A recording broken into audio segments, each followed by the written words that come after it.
If you guys are if you guys are on Instagram, you might already know him, Real Dads of Raleigh or Pride in Politics NC. They're his handles. He's also the communications director of the LGBTQ plus Dems of NC. So really involved in that community.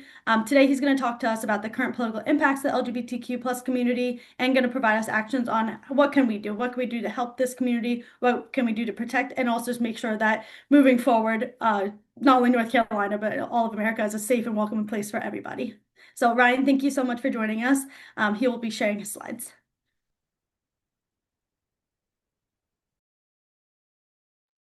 All right, let me know when you can see my screen.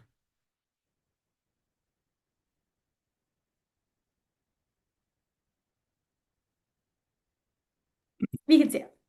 Okay, perfect. All right, well, good morning, everyone. Thank you for joining the call, and thank you very, very much for inviting me to participate in this discussion. As Katie mentioned, today we're going to be talking about LGBTQ plus rights in 2025, where we stand nationally, what's happening here in North Carolina, and how allies can step up in meaningful ways. I'd like to preface the presentation by saying that I'm typically a behind the scenes person and I don't often present to groups. So if it's all right with y'all, I'll go through the presentation first and then open the floor up for any questions and comments at the end.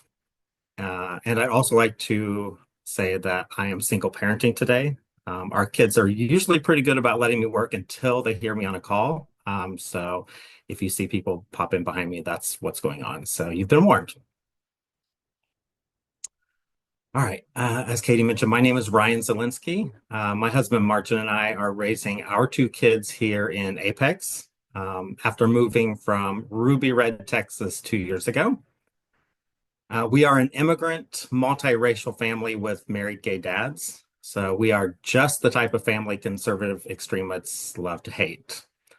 But I also like to say that we represent what modern America truly looks like in 2025. Like to share something personal to start off with. So my journey into North Carolina activism and politics actually began purely by accident. So in 2024, I posted this photo on Instagram of myself with a Barbie-inspired Kamala Harris yard sign. That post unexpectedly went viral. And to my complete surprise, her campaign reached out and asked me to join as a creator for Kamala. I never in my wildest dreams imagined that a single photo could change the course of my life, but it did, and it showed me something important. It showed me how powerful our voices can be when we're visible. That moment launched me into political communications work. It gave me a platform to mobilize voters, and eventually pulled me deeper into North Carolina politics, much to my surprise. Since then, I've continued to stay active. Today, I serve as the communications director for the LGBTQ plus Democrats of North Carolina. I also chair the candidate and campaign committee of the Transgender Caucus of the State Democratic Party. And that is a group dedicated to uplifting trans affirming candidates across the state. I would also like to say that we are the only state in the country with a trans caucus as a part of our Democratic Party. So that's something to be very, very proud of. I also continue to be active on social media in my personal capacity, using my platforms to share stories about our family, about politics, and the fight for equality. But it's important to note that everything I do, every group I am involved with, every committee I sit on, every post I make, I do it because I'm passionate about the causes of equality and justice, not just here in North Carolina, but across the country. And that's why I'm here speaking to you today. So let's take a look at where we are currently. As I'm sure you are aware, it's not a pretty picture right now. And it's really bleaker than it's been in more than a decade. So since January 1st, really since January 20th, when Trump took over again, over 604 anti-LGBTQ plus bills have been introduced in states' houses across the nation. Nearly 700 more have been debated in 49 of the 50 states. And get this, almost 1,000 of them specifically target transgender and non-binary people. And those people make up a fraction of a percentage of people across the country. In the United States, only Vermont stood apart as the one state where lawmakers refused to even consider these kind of discriminatory bills. That tells you everything you need to know about the scale and reach of the backlash of advancing LGBTQ rights since the Obergefell decision legalizing gay marriage in 2015. On the federal level, Trump has moved very fast, very, very, very fast. On the day he took office and in the 2 to 3 weeks following, he signed executive order after executive order targeting the LGBTQ plus community and rolling back our protections. As you can see on this slide, Trump signed several executive orders that targeted the LGBTQ community, but specifically the trans community. These executive orders ban accurate gender markings on federal IDs, including passports. They exclude transgender Americans from serving in the armed forces, and they even deny retirement benefits for those discharged because of this executive order. They restrict gender-affirming care for anyone under 19, regardless of what their parents and medical experts feel is in their best interest. And they ban trans women and girls from participation in female sports. And that is a non-issue if ever there was one. These bigoted orders from Donald Trump aren't about protecting anyone. They aren't about serving a common good. They are about erasing people's dignity and legal rights. However, the attacks on the LGBTQ community are coming from every part of Trump's government, the executive branch, the legislative, and the judicial branches. Most recently in the courts, Justice Thomas said the quiet part out loud when he wrote in his concurring opinion overturning Roe v. Wade that the court should, and I quote, correct the error of marriage equality. That's a direct signal to extremists across the country that Obergefell could and should be next. And in the Republican-led Congress, transgender people have been banned from using bathrooms that align with their gender identity in the United States Capitol. That effort, which was led by South Carolina's Nancy Mace, was done in retaliation for Sarah McBride's historic election to the House of Representatives from the state of Delaware. It's a calculated move, and it's meant to demean. It's meant to send a message, and it's meant to normalize discrimination at the highest levels of government. And this is the one that gets me the most. On July 17th, Trump's administration cut funding for the National LGBTQ plus Youth Suicide Hotline. Let's pause on that. We are talking about kids, vulnerable LGBTQ plus youth who already face higher rates of depression, bullying, and suicide attempts. For many, this hotline was the one place where they could turn when the world felt vulnerable. And as a gay kid from rural Indiana, I can attest that it feels that way a lot for so many people. Just imagine being 15 years old, alone in your room, rejected by your family, and thinking about ending your life. And knowing that the lifeline you might have called no longer exists because your government, your president, took it away. That's not policy, that's cruelty. It's hate in its most basic form. And it's a decision that will cost lives. It tells our young people in the clearest possible way that their lives don't matter to those in power.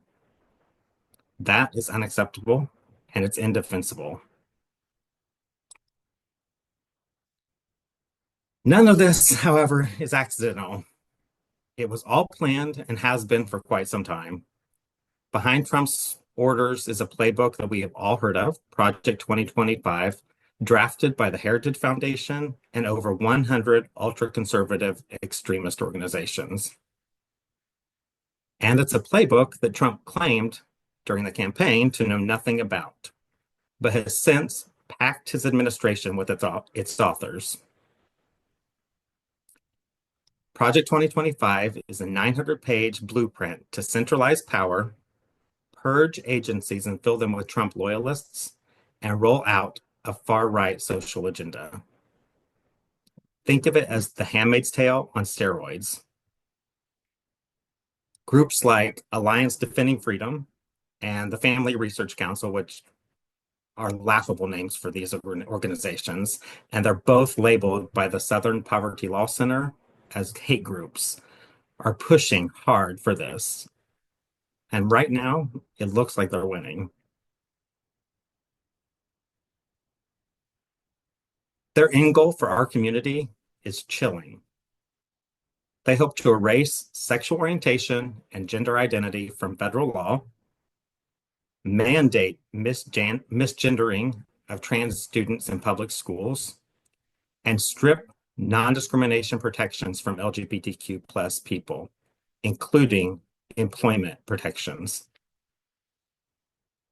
Project 2025 also promotes the idea that being trans is a, quote, social contagion, elevates only traditional families, and ends U.S. support for LGBTQ plus human rights abroad. This isn't about policy differences. It's about whether people like me and my husband and our kids are allowed to exist with dignity and equal rights under the law. The hate, however, isn't confined just to the federal government. Here at home in North Carolina, we've seen a flood of anti-LGBTQ legislation as well. On the screen is a short list of the bills that were considered in the North Carolina General Assembly just this term. House Bill 805, which became law after Mecklenburg Democratic Representative Majid voted with all Republicans to override the governor's veto, recognizes only two sexes and limits the curriculum and materials schools can provide to their students.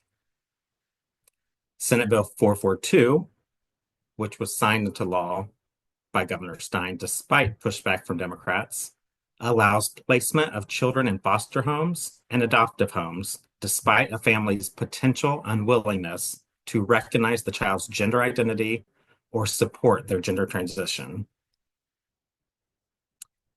And House Bill 171 is a DEI ban that was vetoed by the governor, but Republicans plan to vote to override.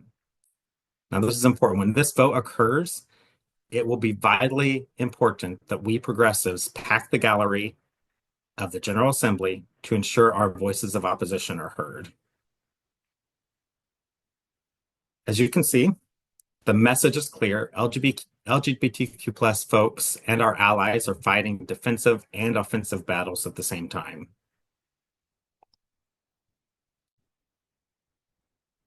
These bills and executive orders aren't just laws on paper.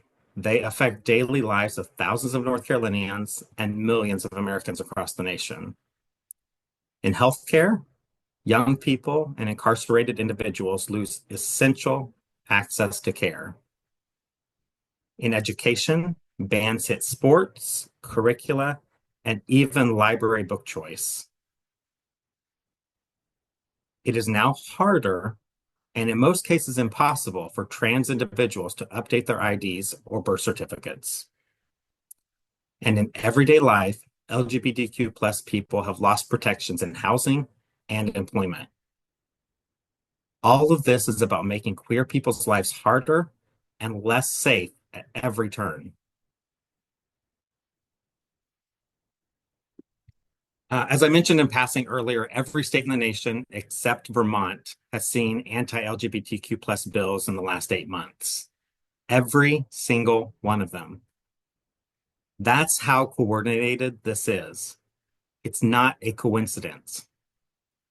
It's a strategy to send LGBTQ plus folks back into the closet, this time for good. I don't mean to sound the alarm, and I don't mean to sound like a fatalist, but it's important to stand up now. So what do we do? How can LGBTQ community and its allies fight back? We can show up locally. The Republicans have been incredibly effective at years for focusing on local politics, including school boards, city councils, and state houses. Show up to these meetings. Push back against extremist groups like Moms for Liberty and let them know that diversity is valued in our state. Support litigation. When ACLU or Lambda Legal are fighting for minority rights in court, donate if you can. Protect kids at all costs. The Republicans have used this motto for years, but it's time for us to fight back. Speak out against mandated school outing of queer students. Voice support for gay-straight alliances in middle and high schools. And provide safe spaces in your homes or businesses. Vote and volunteer in every race, from school board to president. Every race is important because we are fighting bigotry at every level. Use your voice. Even reaching one person in your orbit can make a huge difference. And donate to organizations who are on the front lines of this struggle. The bottom line is allyship isn't passive. It can't be passive, not now. It is active, it is powerful, and it is urgently needed. And I want to end here. Project 2025 isn't just about LGBTQ plus people. It's about dismantling protections for immigrants, for people of color, for women, people with disabilities, and religious minorities.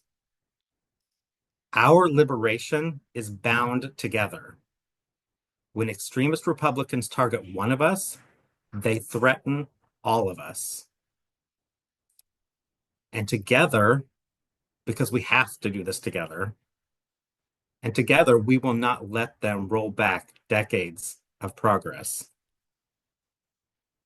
Together, we can stop this rollback and push for a more inclusive North Carolina and America for us all. Thank you. I will open up the floor to questions you may have. And again, thank you for allowing me to be here. Thank you so much, Ryan. That was obviously very, alarming, but very necessary for us to see. And we really appreciate all the action items and all the information you gave us. So thank you so much for being here with us today. No, thank you. Of course, if anyone has questions, unmute yourself, write them in the chat.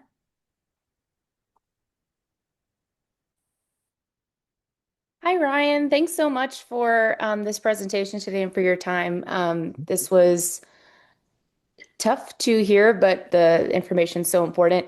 I'm a teacher in Wake County, and I was curious if you know about like with the removal of the LGBTQ suicide hotline. I was curious if there's anything that's kind of stepping up to take that place that's more crowdsourced.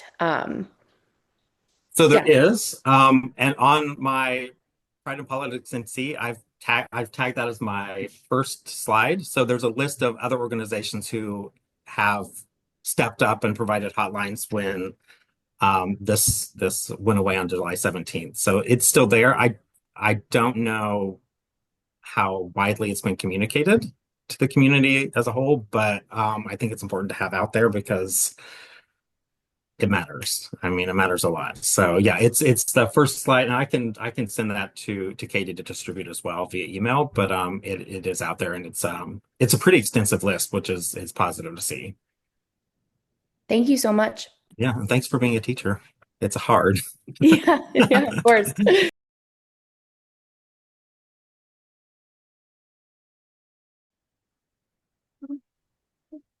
I had a question.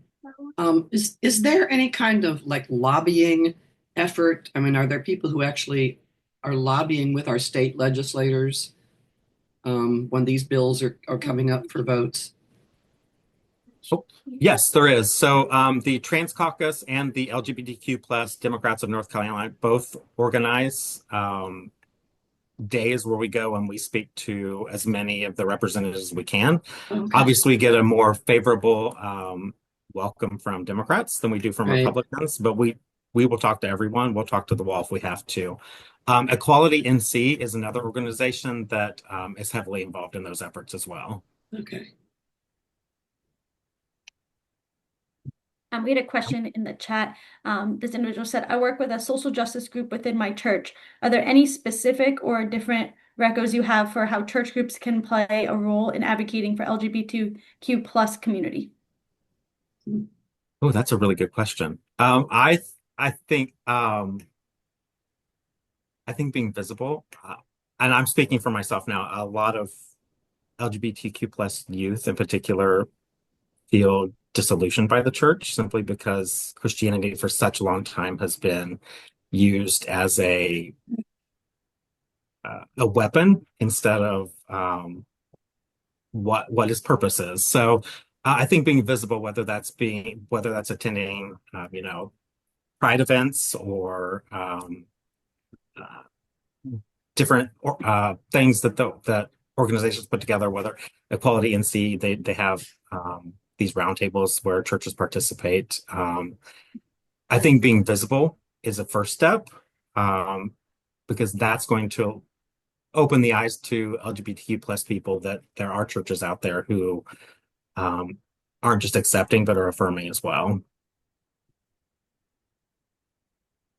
Yeah, I know one thing, our group went to out Raleigh. We loved the festival and we had saw so many church booths there. So that was actually Yeah, very nice to see. I was extremely surprised when we went there. yeah, You did have ironically protesters claiming all this Christianity, and I'm like interesting because there was at least 15 booths of various churches that were all there, obviously supporting the festival. So it is really good to see that visibility. So I think that's a great point. yeah. And I think it's important also to go to the small ones as well, like Holly Springs, and there are several small towns. Silva's having one on in Western North Carolina this weekend. So not just being in the large cities, but what Anderson Clayton's doing with the Democratic Party, reaching out to rural communities as well. Because just like Democrats, queer people are in every part of the state. So it's important for them to see that there are welcoming, affirming churches and organizations throughout the state. Yeah, that's a good point. I know Liz before said she went to Pride Festival in Wilson because she's wanted to not only focus on Raleigh. So that's another Yeah. great point. Yeah. It was a great time too. Right. And Liz said that she'll put Awesome. Ryan's Instagram handle, the suicide hotline alternatives, and any other resources mentioned today in the slides as well. So you guys will get those. Um, So we had an individual here that commented, said, Hi Ryan, I'm openly bisexual man myself and want to know what we can do in order not only to fight back against homophobia and transphobia in Congress, but also put our story out there and actually learn the struggle from someone like us. I also want to push more LGBTQ plus members to run for something, show that we aren't a problem or a cult. We are trying to help people to live their lives. Yeah, I think just being visible on social media, if you have social media, I think being visible and being open to putting yourself out there is helpful. That's one of the reasons we started Real Dads of Raleigh, because we wanted the world to see that, queer families exist and that we look just like everyone else. We are just as boring. We have the same struggles as every other family with kids. So we wanted to make sure that our story was out there and we were framing the narrative rather than the media or right-wing extremists. So I think and I don't remember the rest of the question, but that was the first part. Yes, so that's perfect. Yeah, so just putting Okay. yourself out there on social media and different Yeah. ways to tell your story. And then the second part was how can you push more LGBTQ plus members to run for different offices and everything and show that we aren't a problem or cult, that we're just trying to Yeah. live our lives. That's a really good question, and that's something we're actually working on from the caucus level as far as reaching out to potential candidates and encouraging them to run. Surprisingly, we do have quite a few LGBTQ candidates who are running the cycle, and we actually have several who are elected officials, both at the state level. I don't think, well, state level. John Arrowood, the judge, the appellate court judge, he's running for re-election next year. He's an openly gay man. He was the first openly gay man to win a statewide race in all of the South. So that's huge, and we want him to win again. So, but even trans people, Camille Taylor is the Democratic Party chair of the Bertie County Democratic Party, which is really, really rural. And she also was elected as a town commissioner for the town of Powellsville. So we're there, but I think communicating those stories out is important, because if people don't know about it, it's, again, we want to frame the narrative and not vice versa. Perfect.